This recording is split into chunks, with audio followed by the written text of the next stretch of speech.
আসসালামু আলাইকুম। বিদেশি জাতের মধ্যে রঙিন আমগুলোর মধ্যে আজকে দেখাচ্ছি আপনাদেরকে। এটা হলো আপনার জাপানি বিশ্ববিখ্যাত আম হলো মিয়াজাকি।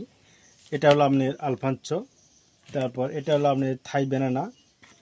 এই যে এটা হলো আপনার চিয়াংমাই, যা রেড আইবেরি, এখনও পুরোপুরি কালার আসেনি, শ্যামাই থেকে ইয়ে করেছে সিরিসি। এটা হলো আপনার বাড়ি ফোর।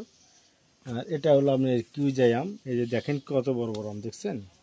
আর এটা হলো আপনার হলো রেড তাইওয়ান। হ্যাঁ, এখনও দেখেন কীরকম আম, অনেক। এটা হলো রেড তাইওয়ান, দেখেন কত বড়, প্রায় 1.5 কেজির মতো এরকম হয়ে গেছে আর কি। এটা হলো আমেরিকান পালমার, যা অনেক সুন্দর একটা আম, যে কালারফুল হয়ে থাকে, খুব রসালো একটা আম। এটা হলো আমেরিকান পালমার।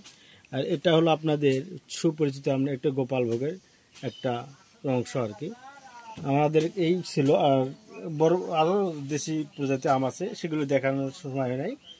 এখন যে আমগুলো দেখালাম আপনাদেরকে, এর আমগুলো আমাদের বাগানে পর্যাপ্ত পরিমাণ ফলসহ এবং ফলছাড়া গাছ আমরা আমাদের থেকে ক্রয় করতে পারবেন। এই গাছগুলো আমরা আমার সাথে পরিচিত হলো, অনেকে হয়তো আম চেনেন না, অনেকে ভাবেন যে কি আম কিনবো, সেই পরিচিত আমি আপনাদের কাছে এই আমগুলো তুলে ধরলাম।